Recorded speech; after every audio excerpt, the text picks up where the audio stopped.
হরে কৃষ্ণ। কালকে আমরা দেখলাম যে শ্রীকৃষ্ণ কুবেরের দুই পুত্র নলকুবের এবং মণিগ্রীবকে উদ্ধার করার জন্য দুটো অর্জুন গাছকে উৎপাটিত করেছে এবং তারপরে সে সেই দুটি গাছের মাঝখানে উদুকল বাধা সমেত বসে রয়েছেন। আজকে আমরা তার পরে কি হলো সেটা পড়ব। আন্তর্জাতিক কৃষ্ণ ভাবনামৃত সঙ্গের প্রতিষ্ঠাতা আচার্য কৃষ্ণ কৃপা শ্রীমূর্তি শ্রীল অভয়চরণারবিন্দ ভক্তিবেদান্ত স্বামী শ্রীল প্রভুপাদে লীলা পুরুষোত্তম শ্রীকৃষ্ণ নামক বইটি থেকে আজকে আমরা বৎসাসুর এবং বকাসুর বধ নামক গল্পটি পড়ব।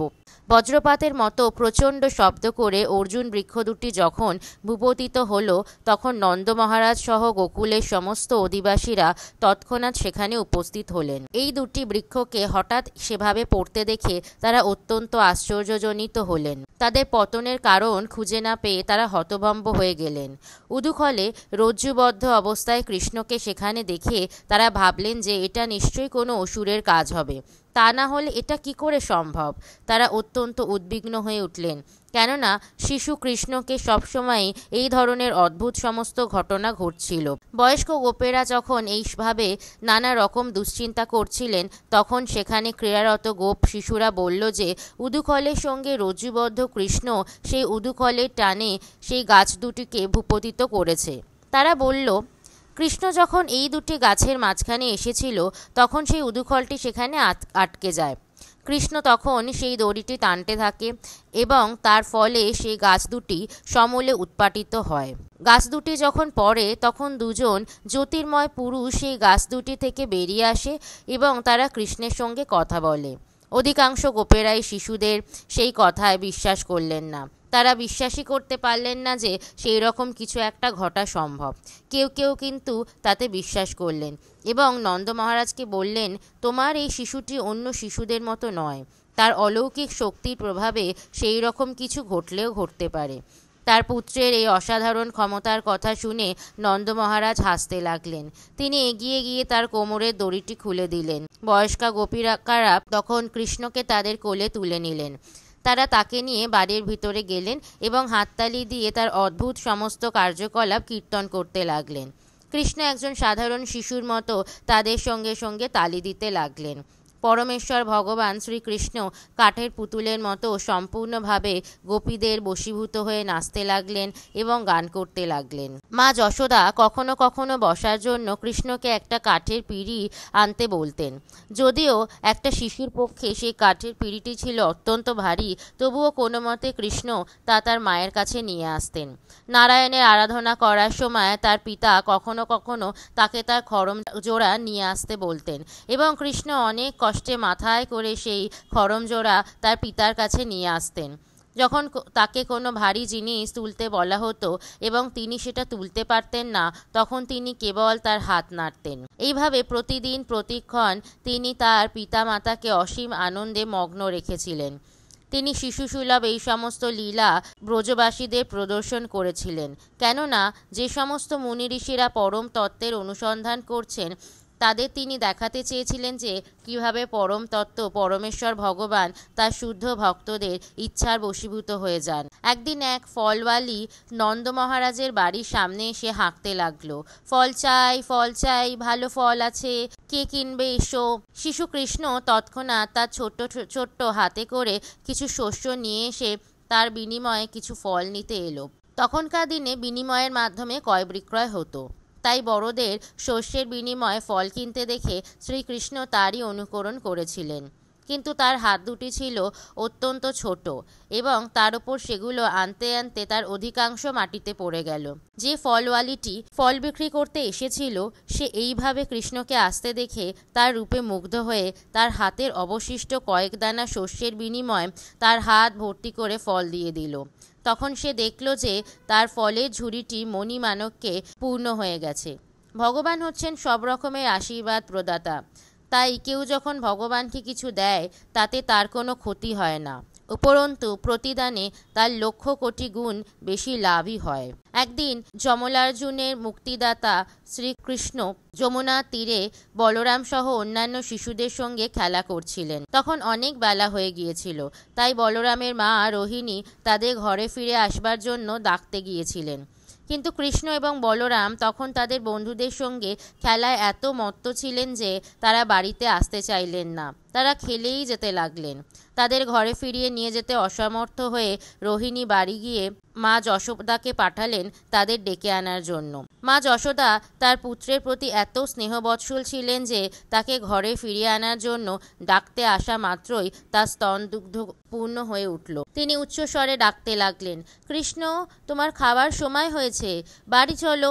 হে নীলোৎপললোচন কৃষ্ণ, আমার কাছে এসে আমার স্তন্য পান করো। তুমি অনেক খেলা করেছ, এখন নিশ্চয়ই তোমার খুব ক্ষুধা পেয়েছে। তুমি এখন নিশ্চয়ই ক্লান্ত হয়ে পড়েছ, এখন আর খেলার দরকার নেই। তিনি বলরামকে আহ্বান করে বললেন, হে কুলনন্দন বলদেব, তোমার ছোট ভাই কৃষ্ণকে নিয়ে এক্ষুনি ফিরে এসো। সেই সকাল থেকে তোমরা খেলা করছো, এখন নিশ্চয়ই তোমরা পরিশ্রান্ত হয়ে পড়েছ। এখন ঘরে ফিরে এসো, ভোজন করো। তোমাদের পিতা নন্দ মহারাজ তোমাদের জন্য অপেক্ষা করছেন।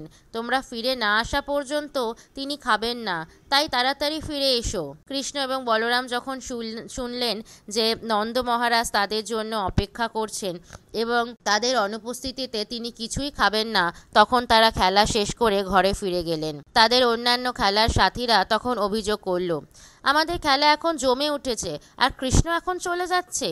এবারের মতো ওকে আমরা যেতে দিলাম, এরপরে আর কখনো আমরা ওদের খেলতে নেব না। এইভাবে তার খেলার সাথীরা যখন তাকে ভয় দেখালো যে আর তারা তাকে খেলতে নেবে না, কৃষ্ণ তখন খুব ভয় পেল এবং বাড়ি ফিরে যাওয়ার পরিবর্তে তিনি আবার তার বন্ধুদের সঙ্গে খেলতে শুরু করলেন।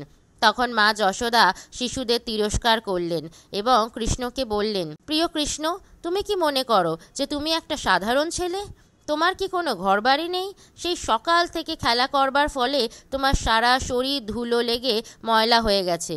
এখন চলো, বাড়ি গিয়ে স্নান করবে। আর তাছাড়া আজ তোমার জন্মদিন, তাই তোমাকে আজ ব্রাহ্মণদের গাভী দান করতে হবে। তোমার বন্ধুদের দেখো, তাদের মায়েরা তাদের কীরকম সুন্দর করে পরিষ্কার করে নানা রকম অলংকার দিয়ে সাজিয়ে দিয়েছেন। চলো এখন বাড়ি চলো, স্নান করে সুন্দর পোশাক পরো, তারপরে আবার এসে খেলতে পারবে। এইভাবে মা যশোদা ব্রহ্মা এবং দেবাদিদেব শিব আদি দেবতাদেরও উপাস্য কৃষ্ণ এবং বলরামকে ডেকে নিয়ে গেলেন। তিনি মনে করেছিলেন যে তারা তারই শিশুপুত্র। মা যশোদা, দুলাল কৃষ্ণ এবং বলরাম যখন বাড়ি ফিরে এলেন তখন তিনি তাদের খুব ভালো করে স্নান করালেন এবং নানা রকম অলংকারে ভূষিত করলেন। তারপর ব্রাহ্মণদের ডেকে তার পুত্রের হাত দিয়ে তার জন্মতিথি উপলক্ষে অসংখ্য গাভী দান করলেন।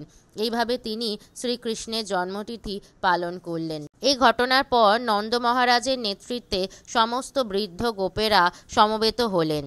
তারা নিজেদের মধ্যে আলোচনা করতে লাগলেন, মহাবনে অসুরদের নানা রকম উৎপাত হচ্ছে, সুতরাং এখন কি করা কর্তব্য। সেই সভায় নন্দ মহারাজের ভাই উপানন্দ উপস্থিত ছিলেন। তিনি ছিলেন অত্যন্ত অভিজ্ঞ এবং সুপণ্ডিত এবং তিনি ছিলেন কৃষ্ণ ও বলরামের পরম হিতৈষী। তিনি গোপদের নেতা ছিলেন এবং তিনি সেই সভায় উপস্থিত সকলকে সম্বোধন করে বললেন, বন্ধুগণ, এখন আমাদের এখান থেকে অন্য কোথাও চলে যাওয়া উচিত, কেননা আমরা দেখছি যে বারবার সমস্ত অসুররা এসে নানা রকম উৎপাত করে নানা রকম অশান্তি সৃষ্টি করছে। তারা বিশেষ করে ছোট শিশুদের হত্যা করার চেষ্টা করছে। পুতনা যে কিভাবে শ্রীকৃষ্ণকে হত্যা করতে চেয়েছিল সে কথা নিশ্চয়ই আপনাদের মনে আছে। ভগবান শ্রী হরির কৃপাতেই কেবল কৃষ্ণ সেই রাক্ষসীর হাত থেকে রক্ষা পেয়েছিল। তারপর তৃণাবর্ত অসুর কৃষ্ণকে আকাশে উড়িয়ে নিয়ে গিয়েছিল, কিন্তু ভগবান শ্রীহরির কৃপায় আমাদের কৃষ্ণ অক্ষত অবস্থায় আমাদের কাছে ফিরে এসেছে এবং পাথরের উপরে পড়ে সেই অসুরটির মৃত্যু হয়েছে। কয়েকদিন আগেই এই শিশুটি দুটি গাছের মাঝে খেলা করছিল এবং হঠাৎ প্রচণ্ডভাবে সেই গাছ দুটি সমূলে উৎপাটিত হয় এবং সৌভাগ্যক্রমে শিশুটির গায়ে একটি আঁচড়ও লাগেনি। ভগবান শ্রীহরি আবার তাকে রক্ষা করেছেন। এই গাছের নিচে চাপা পড়ে এই শিশুটি এবং তার সঙ্গী ক্রীড়ারত অন্য কোনো শিশু যদি মৃত্যু হতো তাহলে যে কি শোচনীয় অবস্থা হতো তা আপনারা একবার ভেবে দেখুন। এই সমস্ত ঘটনা বিবেচনা করে আমার মনে হয় যে এখানে থাকা আর নিরাপদ নয়। চলুন আমরা এখান থেকে চলে যাই। ভগবান শ্রী হরির কৃপায় আমরা নানা রকম দুর্যোগ থেকে রক্ষা পেয়েছি। এখন আমাদের সাবধান হওয়া উচিত এবং এই জায়গা ছেড়ে অন্য কোথাও গিয়ে বাস করা উচিত। সেখানে আমরা শান্তিতে থাকতে পারবো। আমার মনে হয় নতুন ঘাস এবং ঔষধিপূর্ণ বৃন্দাবন নামক বনে গিয়ে বসতি স্থাপন করলে সবচাইতে ভালো হবে। সেই স্থানটি আমাদের গোচারণের জন্য অত্যন্ত উপযুক্ত এবং আমরা সেখানে সপরিবারে খুব শান্তিতে বসবাস করতে পারবো। বৃন্দাবনের কাছেই রয়েছে অতি মনোহর গিরিরাজ গোবর্ধন। সেখানে নতুন ঘাস গজিয়েছে। আমাদের পশুগুলি সেখানে অতি আনন্দে চড়তে পারবে।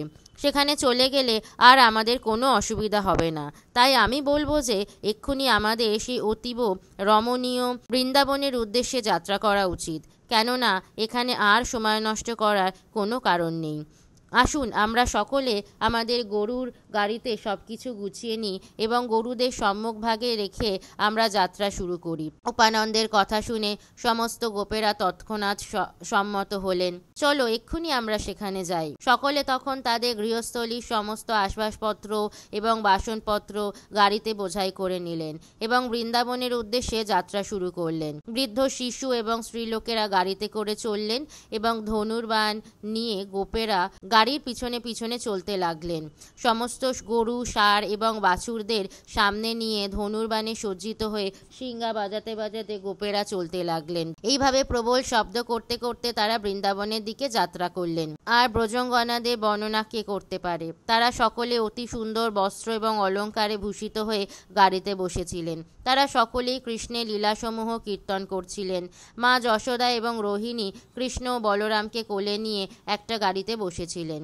কৃষ্ণ ও বলরামের সঙ্গে কথা বলতে বলতে তারা গভীর আনন্দে মগ্ন হয়েছিলেন। তখন তাদের আনন্দোজ্জ্বল মুখমণ্ডল অপ্রাকৃত সৌন্দর্য ধারণ করেছিল। এইভাবে তারা বৃন্দাবনে পৌঁছলেন, যেখানে সকলেই নিত্যকাল অত্যন্ত সুখ এবং শান্তিতে বসবাস করে। তারা বৃন্দাবন প্রদক্ষিণ করলেন এবং সমস্ত গাড়িগুলিকে একত্রিত করে রাখলেন। যমুনার তীরে অপূর্ব সুন্দর গোবর্ধন পর্বত দর্শন করে তারা তাদের বসবাসের জন্য বাড়ি তৈরি করতে লাগলেন। সমবয়সী বালকেরা একত্রে ঘোরাঘুরি করছিল এবং শিশুরা তাদের পিতামাতার সঙ্গে কথা বলছিল। এইভাবে সমস্ত ব্রজবাসীরা গভীর আনন্দে মগ্ন হলেন। সেই সময় কৃষ্ণ এবং বলরামকে বাছুরদের দেখাশোনা করার ভার দেওয়া হলো। গোপবালকদের প্রথম দায়িত্ব হচ্ছে ছোট ছোট বাছুরদের দেখাশোনা করা। শৈশব থেকেই এই বিষয়ে শিক্ষা দেওয়া হতো। তাই কৃষ্ণ এবং বলরাম অন্য সমস্ত গোপবালকদের সঙ্গে গোচারণে গিয়ে বাছুরদের চড়াতেন এবং তাদের খেলার সাথীদের সঙ্গে খেলা করতেন। বাছুরদের পরিচালনা করতে করতে কখনো দুই ভাই তাদের বাঁশি বাজাতেন এবং কখনো বা তারা আমলকি বা বেল নিয়ে ছোট শিশুরা যেরকম বল খেলে সেইভাবে খেলা করতেন। কখনো বা তারা নাচতেন এবং তাদের পায়ের নুপুরের মধুর শব্দ হতো। কখনো বা গায়ে কম্বল জড়িয়ে তারা গাভী এবং ষাঁড় সেজে খেলা করতেন। এইভাবে কৃষ্ণ আর বলরাম সাথীদের সঙ্গে খেলা করতেন। এই দুই ভাই কখনো কখনো আবার গাভী এবং ষাঁড়দের শব্দ অনুকরণ করে সারে সারে লড়াইয়ের খেলা করতেন। কখনো বা তারা বিভিন্ন পশু পাখির ডাক অনুকরণ করতেন। এইভাবে তারা সাধারণ মানব শিশুর মতো তাদের বাল্যলীলা উপভোগ করেছিলেন। এইভাবে যখন কৃষ্ণ এবং বলরাম যমুনার তীরে খেলা করছিলেন, তখন বৎসাসুর নামে একটি অসুর কৃষ্ণ এবং বলরামকে বধ করার জন্য একটি বাছুরের আকৃতি নিয়ে বাছুরের সঙ্গে মিশে গিয়েছিল। কৃষ্ণ কিন্তু তা বুঝতে পেরেছিলেন এবং তিনি তৎক্ষণাৎ সেখানে সেই অসুরের আগমনের কথা বলরামকে বললেন। দুই ভাই মিলে তখন সন্তর্পণে সেই বৎসাসুরের কাছে গেলেন এবং কৃষ্ণ তার পেছনের পা দুটি এবং লেজ ধরে ঘোরাতে ঘোরাতে সজোরে তাকে একটা গাছের উপরে ছুঁড়ে ফেলে দিলেন। তাতেই অসুরটি প্রাণত্যাগ করে সেই গাছের উপর থেকে ভূমিতে নিপতিত হলো। কৃষ্ণের খেলার সাথীরা যখন বিগত প্রাণ অসুরটিকে মাটিতে পড়ে থাকতে দেখল, তখন তারা কৃষ্ণের বীরত্বে মুগ্ধ হয়ে বলতে লাগলো, খুব ভালো হয়েছে, খুব ভালো হয়েছে।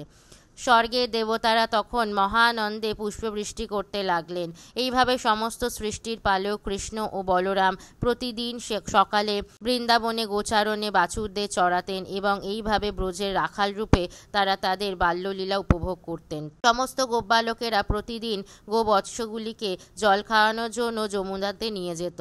বাছুরেরা যখন জল খেত তখন তারাও জল খেত। একদিন যমুনায় জল পান করে যখন তারা যমুনার তীরে বসেছিল, তখন তারা তারা একটা পাহাড়ের মতো বিরাট এক বকপক্ষী দেখতে পেল। এই অদ্ভুত দর্শন জন্তুটিকে দেখে তারা অত্যন্ত ভীত হলো। আসলে এটি ছিল বকপক্ষীর রূপধারী বকাসুর নামক কংসের এক বন্ধু। সহসা সেই মহাদৈত্য তার তীক্ষ্ণ চঞ্চু দিয়ে কৃষ্ণকে আক্রমণ করে তাকে গিলে ফেলল। এইভাবে কৃষ্ণকে গিলে ফেলতে দেখে বলদেব সহ সমস্ত বালকেরা মৃতবৎ অচেতন হয়ে পড়ল। বকাসুর যখন কৃষ্ণকে গিলতে যাচ্ছিল তখন সে তার গলায় একটা প্রচণ্ড জ্বালা অনুভব করল। কৃষ্ণের দেহ নির্গত রশ্মিচ্ছটার প্রভাবে তার গলা পুড়ে গেল। অসুরটি তাড়াতাড়ি কৃষ্ণকে তার মুখ থেকে ফেলে দিল এবং তার সুতীক্ষ্ণ চঞ্চু দিয়ে খুঁচিয়ে খুঁচিয়ে তাকে মারবার চেষ্টা করতে লাগলো। বকাসুর জানত না যে যদিও কৃষ্ণ নন্দ মহারাজের শিশুপুত্র রূপে লীলাবিলাস করছিলেন, তবুও তিনি ছিলেন ব্রহ্মাণ্ডের সৃষ্টিকর্তা, ব্রহ্মার আদি পিতা পরমেশ্বর ভগবান, সমস্ত দেবতাদের আনন্দের উৎস এবং সাধুদের পরিত্রাণকারী যশোদানন্দন। তখন পর্বতাকৃতি বকপক্ষীটি চঞ্চু ধরে তার সমস্ত গোপবালক সাথীদের সামনে একটি শিশু যেরকম অনায়াসে একটি ঘাসকে দ্বিধাবিভক্ত করে ছিঁড়ে ফেলে, ঠিক সেইভাবে তার মুখটা ছিঁড়ে ফেলল। স্বর্গলোকবাসীরা আকাশ থেকে বকবিনাশক শ্রীকৃষ্ণের উপরে নন্দন বনজাত মল্লিকা পুষ্প বর্ষণ করলেন এবং দুন্দুবি ও শঙ্খধ্বনি করে স্তোত্র দ্বারা তা স্তব করতে লাগলেন। গোপবালকেরা যখন পুষ্পবৃষ্টি হতে দেখল এবং দিব্য বাদ্য সহ দেবতাদের মধু স্তব শুনতে পেল, তখন তারা অত্যন্ত বিস্মিত হল। কৃষ্ণকে অক্ষত অবস্থায় দেখে বলরাম সহ তারা সকলে এত আনন্দিত হলো যে মনে হলো যেন তারা নবজীবন লাভ করেছে। কৃষ্ণকে তাদের কাছে আসতে দেখে তারা সকলে একে একে সেই নন্দনন্দনকে আলিঙ্গন করে তাকে বুকে ধরে রাখল। তারপর তারা সমস্ত গোবৎসদের একত্রিত করে ঘরে ফিরে গেল। গৃহে ফিরে তারা নন্দদুলালের অদ্ভুত কার্যকলাপ সম্বন্ধে সকলকে বলতে লাগলো। যখন সমস্ত গোপ এবং গোপিকারা শিশুদের কাছ থেকে সেই ঘটনার বর্ণনা শুনলেন, তখন তারা অত্যন্ত আনন্দিত হলেন, কেননা তারা সকলেই কৃষ্ণকে তাদের প্রাণের থেকেও বেশি ভালোবাসতেন এবং তার মহিমা ও বীরত্বের কাহিনী শুনে তার প্রতি তাদের স্নেহ আরও বর্ধিত হলো। কৃষ্ণ যে আবার মৃত্যুমুখ থেকে উদ্ধার পেয়েছে সেই কথা চিন্তা করে তারা গভীর স্নেহ ও ভালোবাসার সঙ্গে তার মুখের দিকে তাকিয়ে রইলেন। তারা সকলেই খুব উদ্বিগ্ন হয়ে পড়েছিলেন, কিন্তু তবুও কৃষ্ণের মুখমণ্ডল থেকে তারা তাদের দৃষ্টি ফেরাতে পারলেন না এবং গোপিকারা নিজেদের মধ্যে বলাবলি করতে লাগলেন যে অসুর কতভাবে কতবার শ্রীকৃষ্ণকে আক্রমণ করেছে, তবুও তারা কৃষ্ণের কোনো অনিষ্ট করতে পারেনি, উল্টে তারাই একে একে নিহত হয়েছে। তারা নিজেদের মধ্যে বলাবলি করতে লাগলেন কিভাবে কত অসুর তাদের দুর্ধর্ষ শরীর নিয়ে কৃষ্ণকে হত্যা করার জন্য তাকে আক্রমণ করেছে, কিন্তু ভগবান শ্রী হরির কৃপায় তারা কৃষ্ণের শরীরে একটা আঁচড় পর্যন্ত কাটতে পারেনি। পক্ষান্তরে একটা ক্ষুদ্র পতঙ্গ যেরকম আগুনে পুড়ে মরে যায়, ঠিক সেইভাবে তারা একে একে নিহত হয়েছে। বেদজ্ঞ এবং জ্যোতিষশাস্ত্র বিশারদ গর্গমুনির কথা তাদের মনে পড়ে গেল, যিনি বলেছিলেন যে অসুরেরা এই বালকটির অনিষ্ট সাধন করার চেষ্টা করবে। এখন তারা দেখলেন যে তার কথা অক্ষরে অক্ষরে সত্য হয়ে যাচ্ছে। নন্দ মহারাজ সহ সমস্ত প্রবীণ গোপেরা কৃষ্ণ এবং বলরামের অদ্ভুত সমস্ত কার্যকলাপের কথা বলাবলি করতেন এবং সেই আলোচনায় তারা এতই মগ্ন হয়ে থাকতেন যে তারা এই জড়জগতের ত্রিতাপ দুঃখের কথা সম্পূর্ণভাবে ভুলে যেতেন। এটাই হচ্ছে কৃষ্ণ ভাবনামৃতের প্রভাব। কৃষ্ণের চিন্তায় মগ্ন থেকে আজ থেকে 5000 বছর আগে নন্দ মহারাজ যে আনন্দ উপভোগ করেছিলেন, শ্রীকৃষ্ণের দিব্য লীলাবিলাসের কাহিনী আলোচনা করে আজও আমরা সেই আনন্দ উপভোগ করতে পারি। শ্রী রামচন্দ্রের জন্য বানরেরা যে সেতু তৈরি করেছিল এবং হনুমান যে লাফ দিয়ে সমুদ্র পার হয়ে লঙ্কায় গিয়েছিল, তার অনুকরণে কৃষ্ণ এবং বলরাম তাদের সাথীদের সঙ্গে খেলা করে তাদের বাল্য লীলাবিলাস করেছিলেন। ইতি লীলা পুরুষোত্তম শ্রীকৃষ্ণ গ্রন্থের বৎসাসুর এবং বকাসুর বধ নামক 11 অধ্যায়ের ভক্তিবেদান্ত তাৎপর্য সমাপ্ত হলো। জয় জয় শ্রীলা প্রভুপাদ কি জয়। গল্পটি ভালো লাগলে অন্যদের সাথে শেয়ার করবেন এবং কমেন্টে লিখবেন হরে কৃষ্ণ, আর চ্যানেলটি অবশ্যই সাবস্ক্রাইব করবেন নোটিফিকেশনগুলি পাওয়ার জন্য। ধন্যবাদ।